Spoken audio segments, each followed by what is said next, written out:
هنعود للقضية اللي أثيرت اليوم، وهي قضية النائب الشيخ علي ونيس.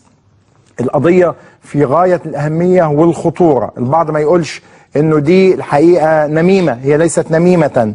النيابة منذ قليل طالبت النيابة العامة في مركز طوخ برفع الحصانة البرلمانية عن عضو مجلس الشعب علي ونيس في واقعة اتهامه بارتكاب فعل فاضح في الطريق العام، لأنه في محضر من الشرطة قالت فيه أنه كان بصحبة فتاة داخل سيارته في وضع مخل، وهو الاتهام الذي نفاه النائب بشدة، وأكد في البداية أن الفتاة خطيبته، وبعد كده قال أنها ابنة شقيقته.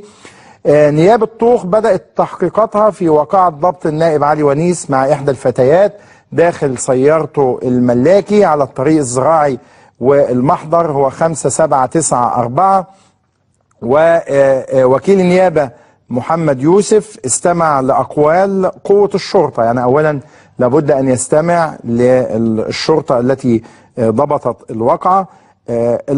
الأفراد الشرطة أكدوا صدق ما جاء بالمحضر، وجهت النيابة للنائب تهم ارتكاب فعل فاضح. ودي الصورة أثناء ضبط النائب علي ونيس، الشيخ علي ونيس عضو مجلس الشعب عن حزب النور السلفي، وقالوا انه كان بيحاول انه يقبل يعني عنق او رأس احد الضباط حتى لا يفضحه، يعني او حتى يعني لا يثير القضية ولا يحرر محضرا بها.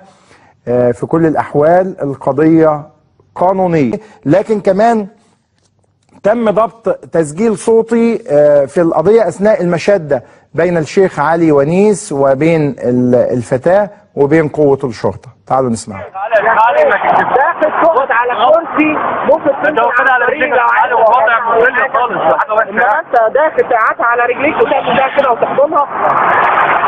هي كانت دايما لما ساعة ما شافتنا وقفت فيك الدنيا. ما تحتاج هتتزوجي؟ كل الزواج بقى ده انا انت هتتزوجي؟ انا بقى انت فتحت الخطوبه مع دكه؟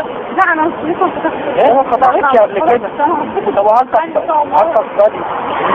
انا مش هقول لك ان انا بقول لك انت صدقني انت عليا مؤمنه ولا ايه؟ اقسم بالله انا كنت مفكره حاضن بنتي، اقسم بالله والله انا كنت مفكره حاضن بنت صغيره بنت، اقسم بالله انا كنت مفكر كده. والله العظيم انا عملت والله انا بقى اصلا ده بس ما تنقض.